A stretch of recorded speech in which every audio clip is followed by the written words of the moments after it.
started to read what he said. This is a couple of weeks ago. He was, or maybe this is September, but he was talking about people who are not vaccinated. He said they don't believe in science. They're often misogynistic, often racist. No, they're not. That was not smart of him at all. Right. He said, but they take up space. And with that, we have to make a choice in terms of a leader as a country. Do we tolerate these people? It's like, tolerate them? Now you do sound like him. That was... And recently he talked about them holding unacceptable views. Wow. I'm surprised to hear that Trudeau said those things. You didn't see the blackface? I mean, he gotta take care of you. Good morning. It's Friday, Aristotle Friday, August the 25th, and this is The True Conservative.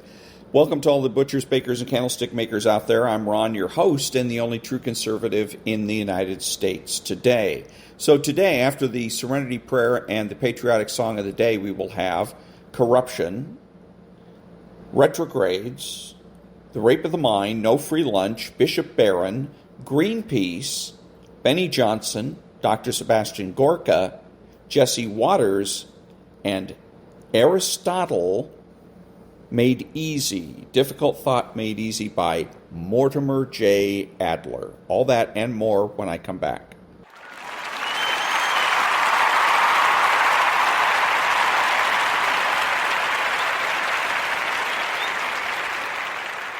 God, grant me the serenity to accept the things I cannot change, the courage to change the things I can, and the wisdom to know the difference. Amen.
Thank you. And now, there's no free lunch. 250 Economic Truths by David-Bahnsen. Profit is an inescapable category of human action. All action aims at profit.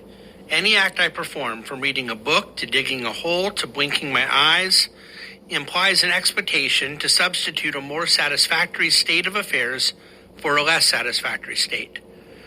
Why else would I act? To criticize broadly the desire to profit is to misconceive the impetus to do anything at all whatsoever. But profit is in no way limited to material gain nor to narrow self-interest. People are free to assume the interest of others as their own and to act on behalf of spiritual ideas. And yet neither case diminishes the expectation to gain from what one is doing. Matthew Summers. The entire discussion of economics would be substantially improved if this basic concept was fully understood and allowed to replace the constant, loaded refrain about profits. One may choose for either ignorant purposes or agendized ones to financialize our understanding of profits, but if we understand human action, We understand profits in the fully economic sense, the behavioral, the psychological, the charitable, the altruistic, the drive for self-advancement, all together, the cause of the human spirit. And that was There's No Free Lunch by David-Bahnsen. Back in a minute.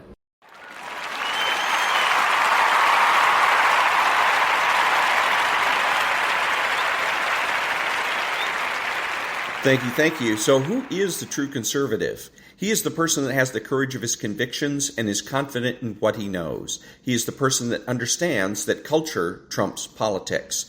He's not selfish, but minds his own business. He does not go looking for trouble. He is alert. He curbs his curiosity, and he acts like an adult. He is patriotic and uses common sense. He is judgmental and moralizes. He refuses to speculate, speaks clearly and definitively, and is not afraid to say no. He's open-minded, asking why, rather than why not. He is consistent, credible, and influential, not ashamed of his existence, unafraid to learn or correct his mistakes. He is a normal American, and he is better than the socialist. He's a better friend, father, brother, family member, and a better person, period. You have to know that being a true conservative is best, or you are wasting your time. Back in a minute.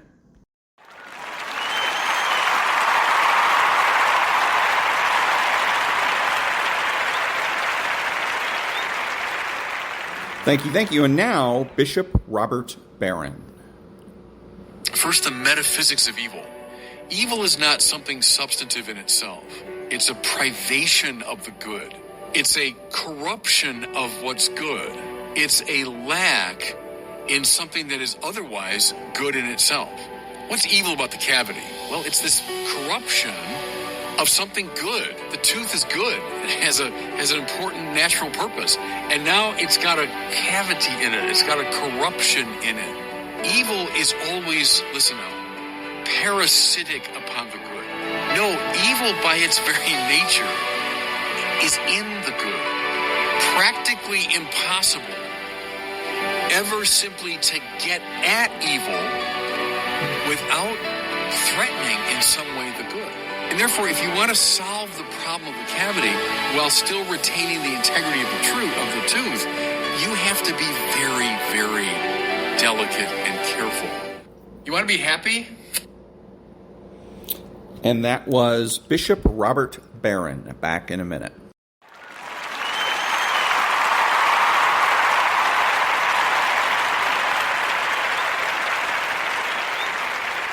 Thank you. And now, the rape of the mind. The trial as an instrument of intimidation. Man's suggestibility can be a severe liability to him and to his democratic freedom, in still another important respect. Even when there is no deliberate attempt to manipulate public opinion, the controlled discussion of legal actions, such as political or criminal trials, in newspaper headlines and in partisan columns, helps to create a collective emotional atmosphere. This makes it difficult for those directly involved to maintain their much-needed objectivity and to render a verdict according to facts rather than suggestions and subjective experiences. In addition, any judicial process which receives widespread publicity exerts mental pressure on the public at large. Thus, not only the participant, but the entire citizenry can become emotionally involved in the proceedings. Any trial can be either an act of power or an act of truth.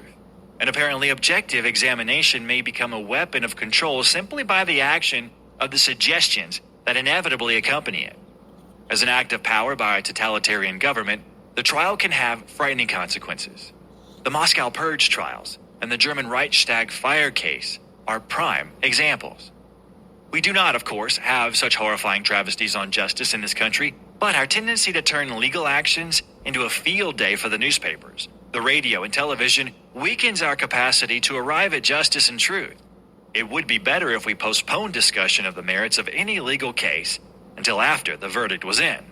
As we've already seen, any man can be harassed into a confession.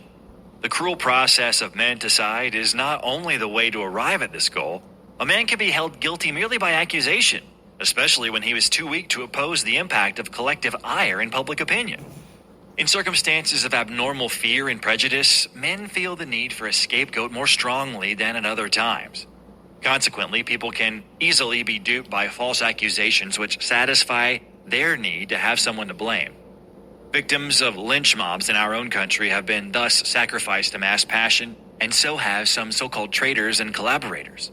In public opinion, the trial itself becomes the verdict of guilty. And that was The Trial as an Instrument of Intimidation from the Rape of the Mind by Joost-Meerlo, MD. Back in a minute.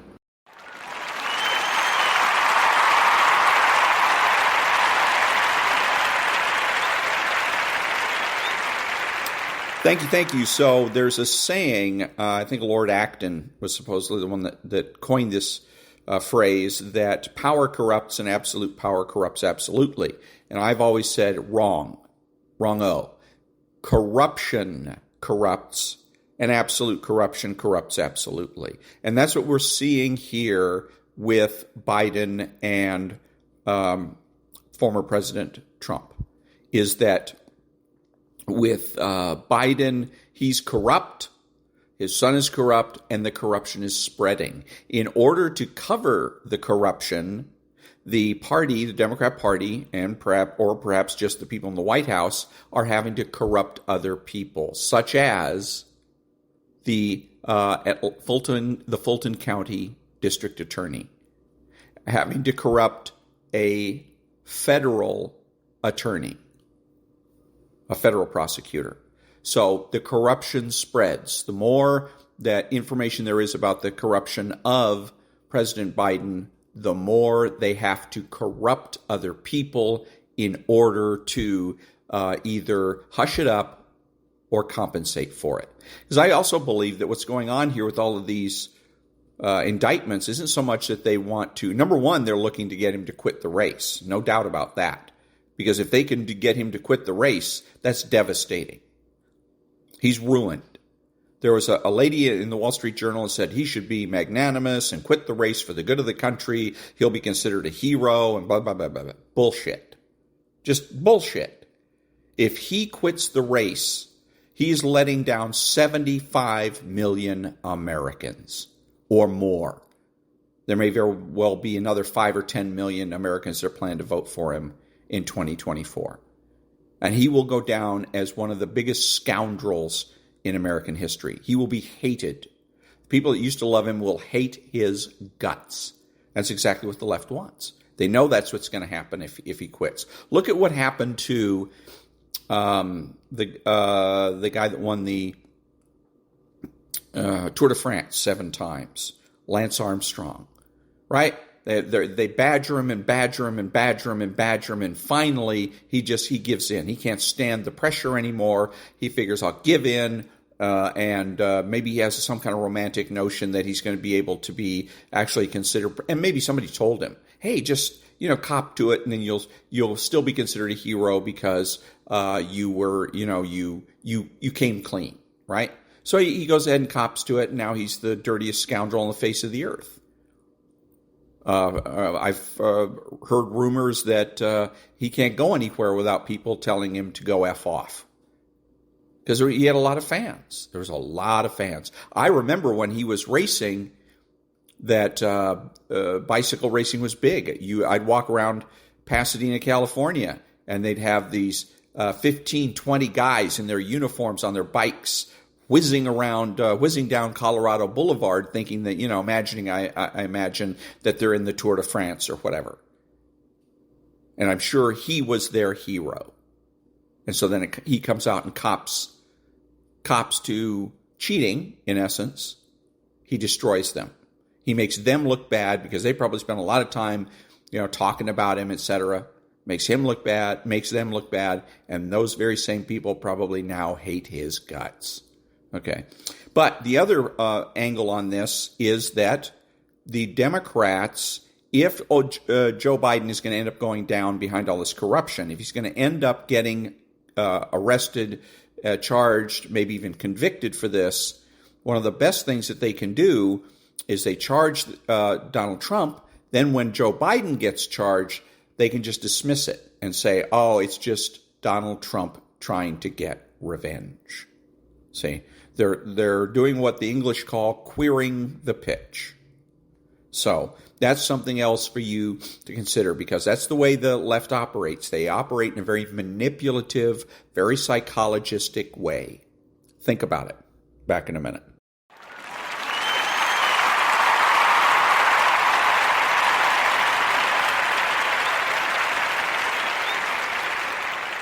Thank you. And now an interesting quote, I guess is the way to put it, from Greenpeace co-founder Dr. Patrick Maher.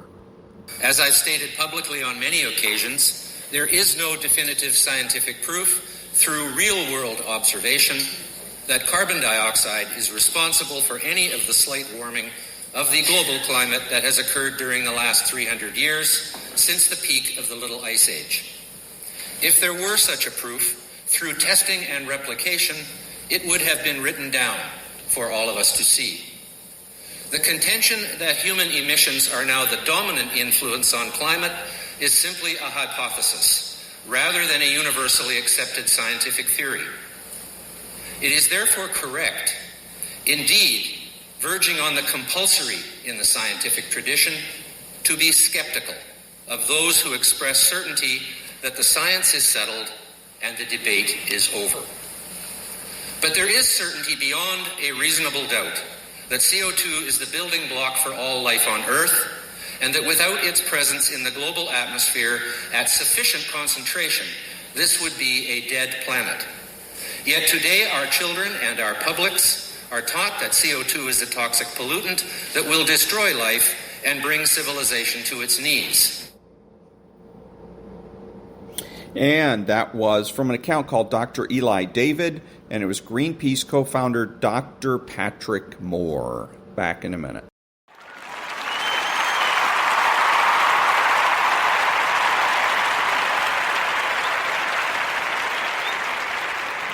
Thank you. And this is from an account called Twitter account, or an X account called Benny Johnson. I don't mean no harm, and I don't give a damn who this offends. But if that nigga Trump get convicted of this crime and he can still run for president, I'm voting for his ass. I'm voting for that nigga. I'm voting for him. If that nigga gets convicted and he can still run for president, just to see what the fuck he do, because that nigga funny now, Trump is funny as hell, I'm voting for him. I'm telling you right now, okay? So just miss me with it. Make America great again. And that was from an account called Benny Johnson. Back in a minute.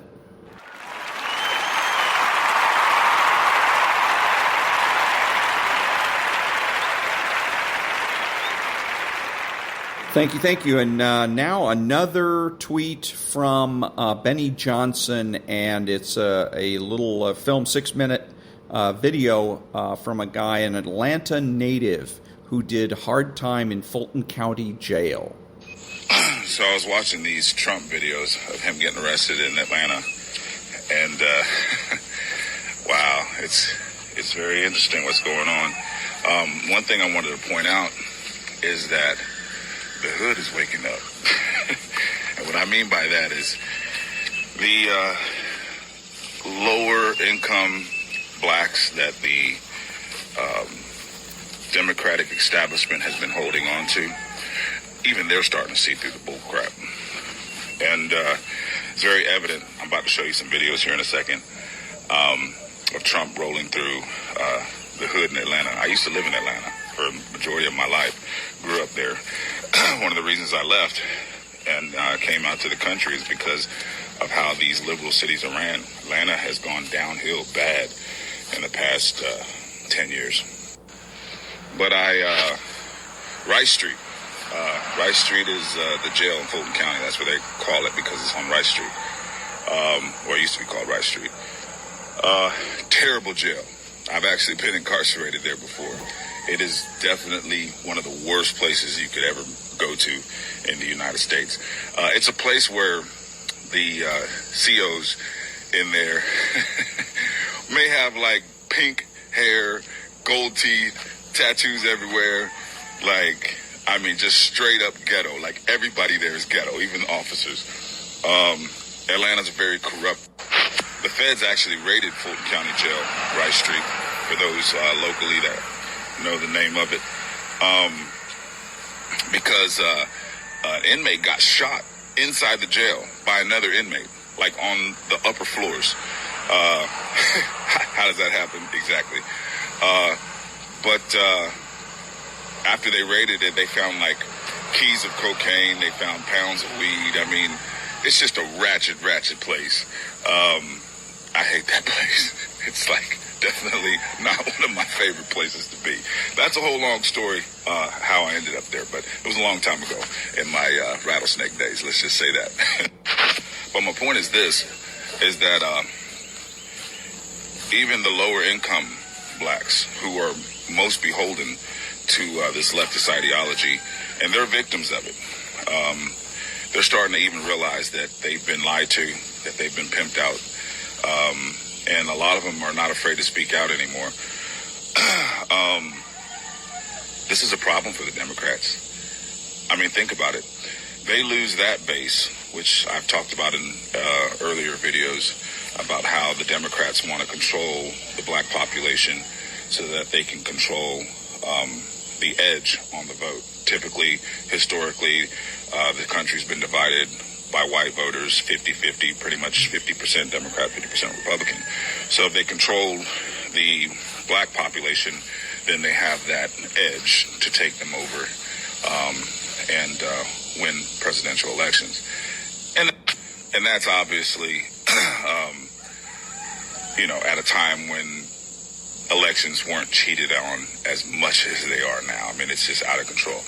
So now the thing is that they definitely have to cheat, because if you didn't believe they cheated last time, which I definitely do, I know they cheated. For those of you that were skeptical, and for those of you that did not believe it, you have no choice but to believe that they're going to do it this time. I mean, they're already doing it with all these indictments and stuff. But understand that because of that, we're about to go into lockdown. There's no way they're going to allow a real election, especially when the base that they've been controlling this entire time is not even going for their bullshit anymore. I mean, they have nowhere to turn other than to cheat.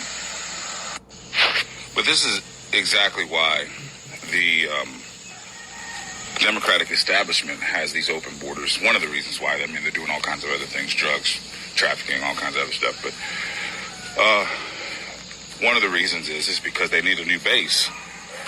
So they're hoping that the Hispanics and other nations that are coming over that border will eventually become voters for them.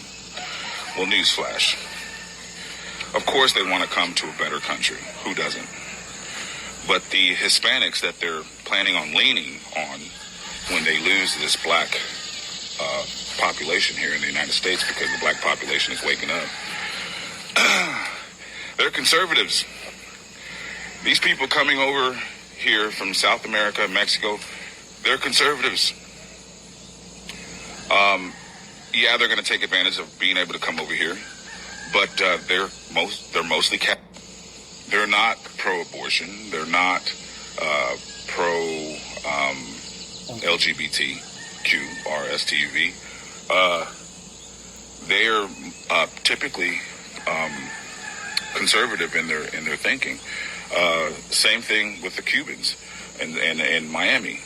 They came from a communist country. They understand what communism is, and they're conservative as well. So the Democratic Party, they're imploding on themselves. But don't get it twisted. But understand that a cornered, injured dog is the most dangerous. The Democratic Party is crumbling right before our eyes. No one believes their stupid mainstream media anymore. MSNBC, CNN.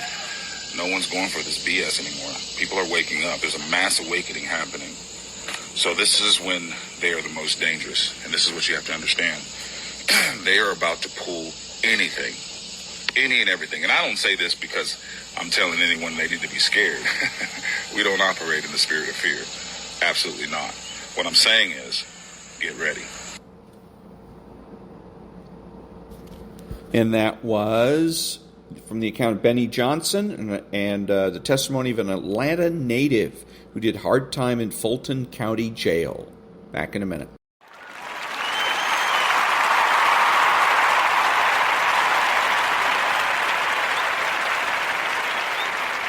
Thank you. And now from Dr-Sebastien-Gorka. I'm here to support President Trump. You want to know why I'm here to support President Trump? Because they done did black men like this for decades. Make up charges and put them, so I know Trump is innocent. I support Trump against this corrupt, two-tiered justice system. That's why I'm here to show my support as a black man for Trump. And I'm wearing my shirt, Niggas for Trump 2024, and I mean that. What do you think about the indictment? Oh, it's a bunch of bullshit. It's going around the country. You know, Fannie Willis, she went to school with my sister. She full of shit. She was full of shit then. So she's a puppet for the white liberal that is controlling everything. She's in front, but the white liberal back there pulling those strings, telling her what to do. That's what I think about her, making a fool of herself. Do you think it's going to help his election? Of course it is. It's going to elevate him out of where. I think we should make Trump king. That's how I feel. We should make him king. Wouldn't that be like, kind of like... So there you go, from Dr. Sebastian-Gorka, a fan of Trump, and he's bound and determined to see Trump become president. Back in a minute.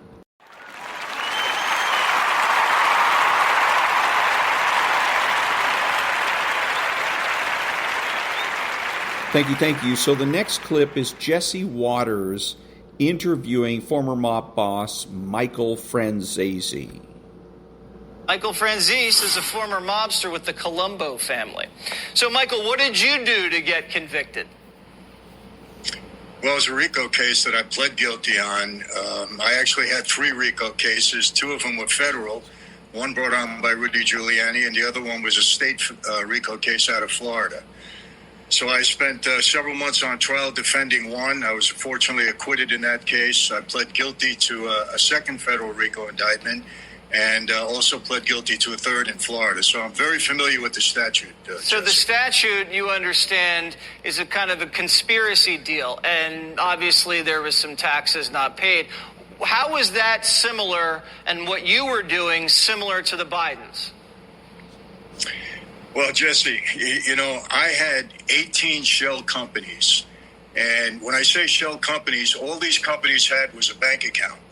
They had no brick and mortar office. We had no employees. We had no product that we were selling, nothing. All we did was collect money.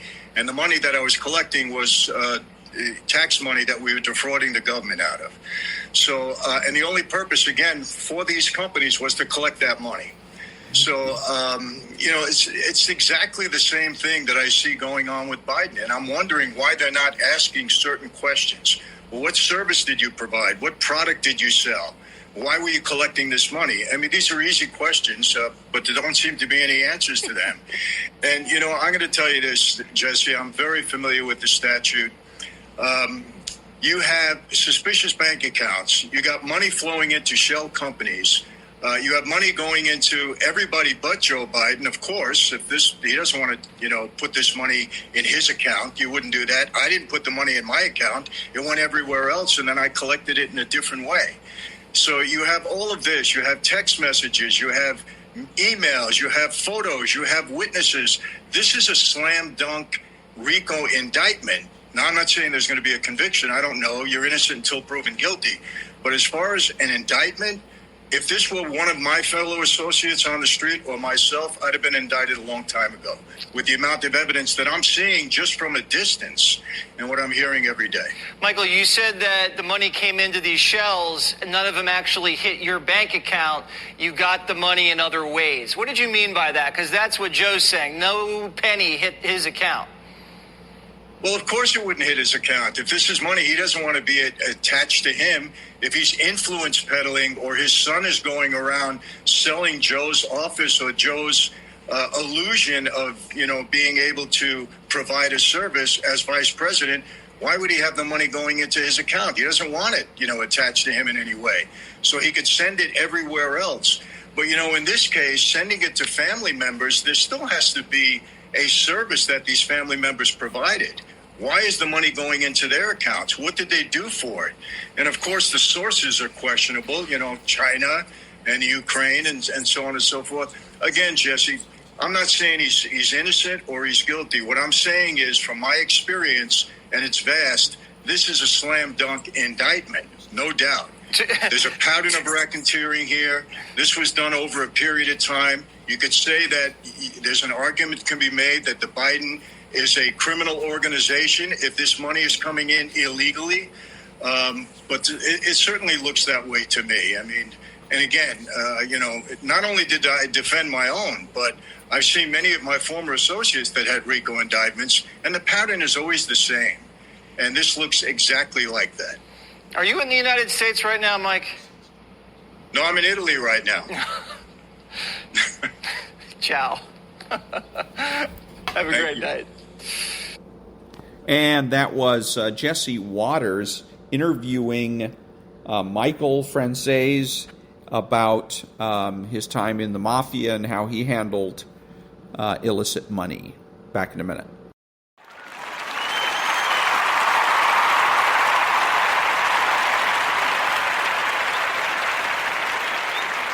Thank you. And now, Aristotle for Everybody, Difficult Thought Made Easy by Mortimer-Adler. Chapter 11. Good, better, best. We know from common experience that individuals differ in their desires. We also know that in our everyday speech we use the word good as a label for the things we regard as desirable. If we look upon one thing as more desirable than another, we regard it as better. And of several desirable things, the one we desire most is best in our eyes. Reflection on these facts of common experience and common speech led Aristotle to the common sense conclusion that the two notions, the good and the desirable, are inseparably connected.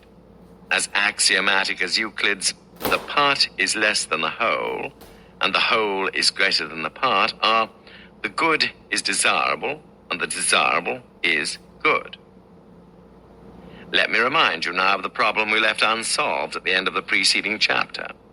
We saw that differences in human desires made it difficult for Aristotle to persuade us that all human beings have the same end in view when they aim at living well, at a good life, or happiness. What one human being thinks will achieve happiness might be quite different from what another thinks a good life consists of. That being so, how can Aristotle uphold his view that there is only one right plan for living well or for attaining happiness? He cannot do so unless he can help us understand that human desires are not all of the same sort, and that what is true of one kind of desire is not true of another kind. The kind of desires that we have been considering so far are individual desires, desires acquired in the course of an individual's life and experience. Since individuals differ from one another not only in their temperaments and dispositions, but also in the lives they lead and their special experiences, they differ in their acquired individual desires. While each human being is a unique individual with a unique life and unique experience, all human beings, as members of the human species, share in a common humanity. The multitude and variety of individual differences overlie the common traits or attributes that are present in all human beings because they are all human. For the most part, these differences are differences in degree. All human beings have eyes and ears, are able to see and hear, but one individual's vision or hearing may be more acute than another's. All human beings have the ability to reason, but that common ability may be greater in one individual than in another. All human beings need food for sustenance and vitality, but one individual, being of larger build than another, may need more nourishment than another. That last example of a common trait underlying individual differences calls attention to the other kind of desire, a kind of desire that is natural, not acquired, and that is the same in all human beings, not different in different individuals, except in degree. When we say that we need food, we are saying that we desire food, just as much as when we say that we want a new automobile, we are saying that we desire it. These two words, need and want, both indicate desires, but not desires of the same kind. Needs are inborn or innate desires, desires inherent in our human nature because we have certain natural capacities or tendencies. Capacities or tendencies common to us all because we all have the same human nature. We all have a biological capacity for nourishment. All plants and animals have that capacity. Stones do not. That is why all living things need food. Without it, they die. The fulfillment of the capacity is necessary to sustain life. The individual does not acquire the desire for food in the course of his lifetime or as a result of his own special experience. He needs food whether he knows it or not, and he needs it even when he does not feel the need, as he does when he has pangs of hunger. Hunger is merely the experience of feeling a natural need that is always present and present in all. Individuals born in Asia, Africa, Europe, and North America all have the same need for food and drink, and all will, on certain occasions, experience the pangs of hunger and thirst. But born in different environments and growing up under different circumstances, these different individuals will acquire desires for different kinds of food and drink. When they feel hungry or thirsty, which is their awareness of a natural need, they will want different kinds of edibles and drinkables to satisfy their desire. They do not need different kinds of edibles and drinkables. They want them. If the kind of food or drink they want were not available, their need could be satisfied by food and drink they do not want, because they have not yet acquired a desire for it. The example we've been considering is a biological need, a need common not only to all human beings, but to all living things. Let us now consider a peculiarly human need, one that is common only to human beings because it arises from a capacity that is a special attribute of human nature. Earlier in this book, I suggested that human beings differ from other animals by their capacity for asking questions with the aim of acquiring knowledge about themselves and about the world in which they live. Recognizing this fact, Aristotle begins one of his most important books with the sentence, "Man by nature desires to know." He is saying, in other words, that the desire for knowledge is as much a natural need as the desire for food. However, there's one interesting difference between the need for knowledge and the need for food. Deprived of food, most human beings are conscious of that deprivation when they feel the pangs of hunger. But deprived of knowledge, it is not always the case that human beings are conscious of their deprivation. Unfortunately, we seldom experience the pangs of ignorance as we feel the pangs of hunger. All acquired desires are desires we are conscious of when we have them. That is not true of all natural needs. Some of them, like the need for food and drink, we are conscious of when we are deprived of what we need. But other natural needs, like the need for knowledge, we may or may not be conscious of, even when we are deprived of what we need. The fact that we are not conscious of a natural need should not lead us into the mistake of thinking that the need of which we are unaware does not exist. It is there, whether or not we're aware of it.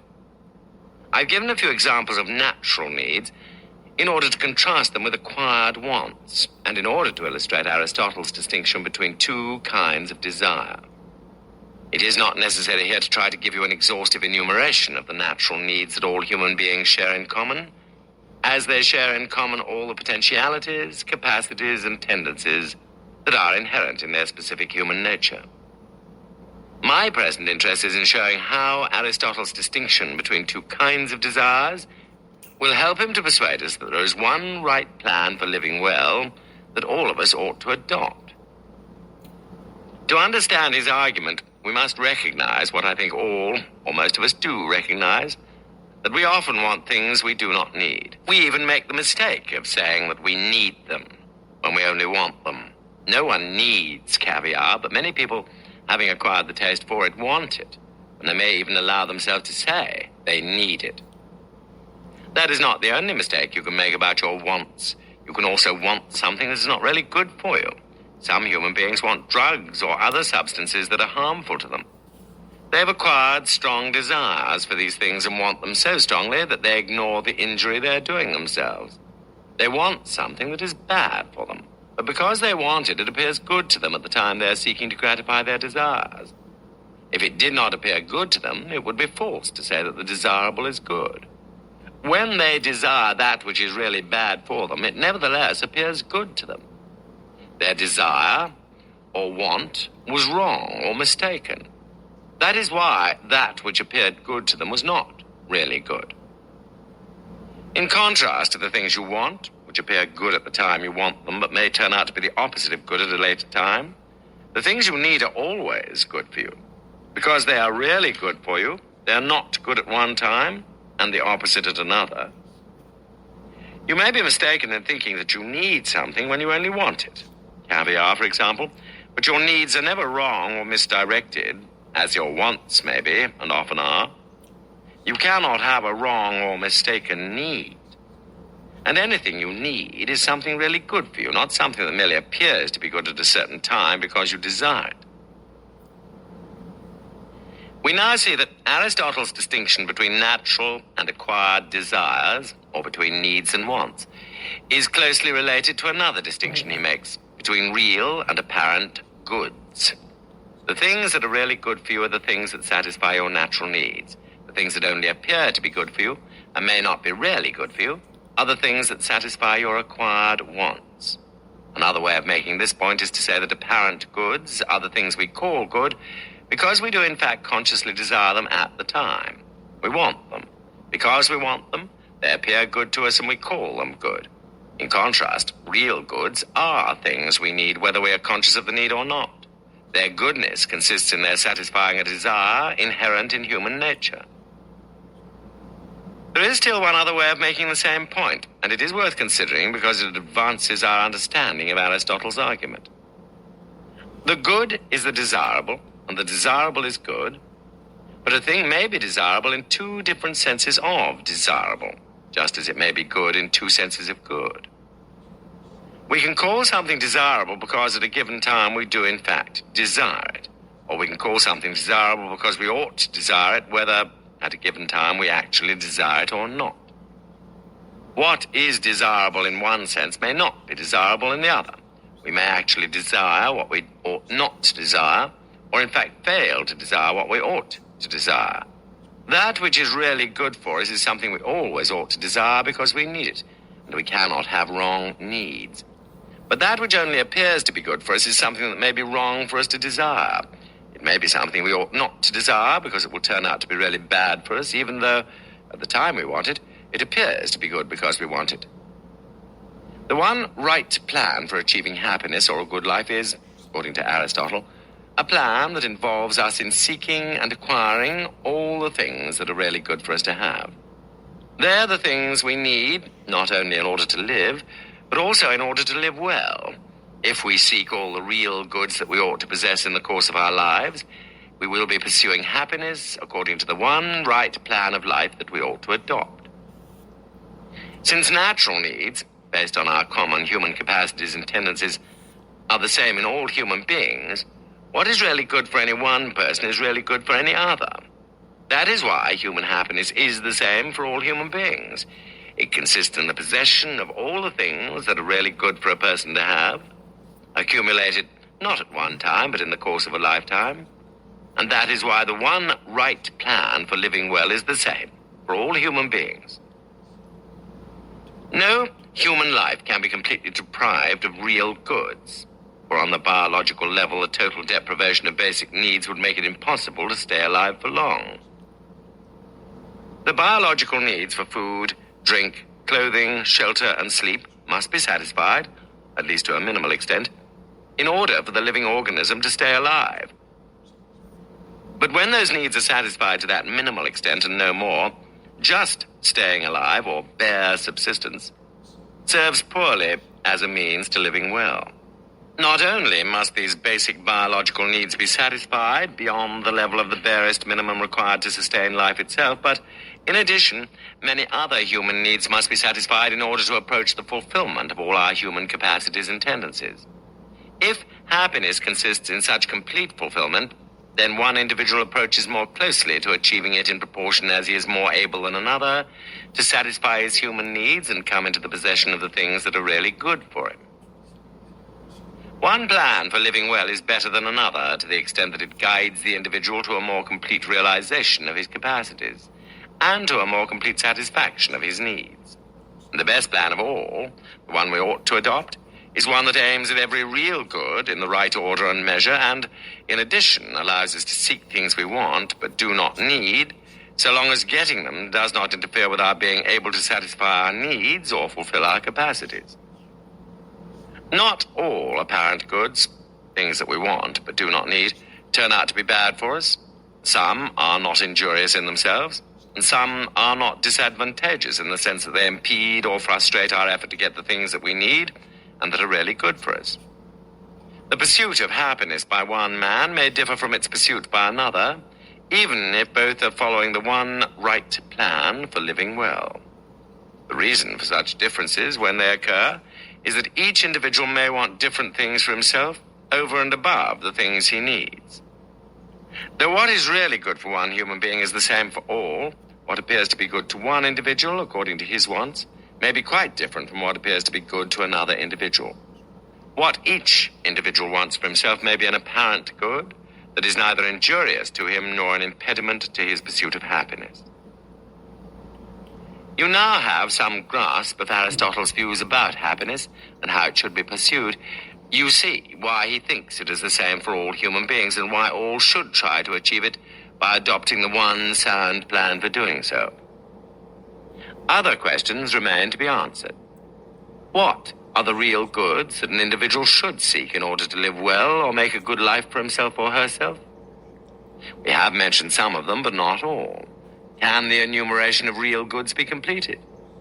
If it can be, then there is still a further question, most important of all. How should we try to come into possession of all the things we naturally need, all the real goods we should have in our lives? What means are indispensable to achieving the ultimate end we have in mind? Only when these questions have been answered will we have a full grasp of the plan of life to be followed in order to achieve happiness. And that was Chapter 11 of Aristotle for Everybody, Difficult Thought Made Easy by Mortimer J. Adler. Back in a minute.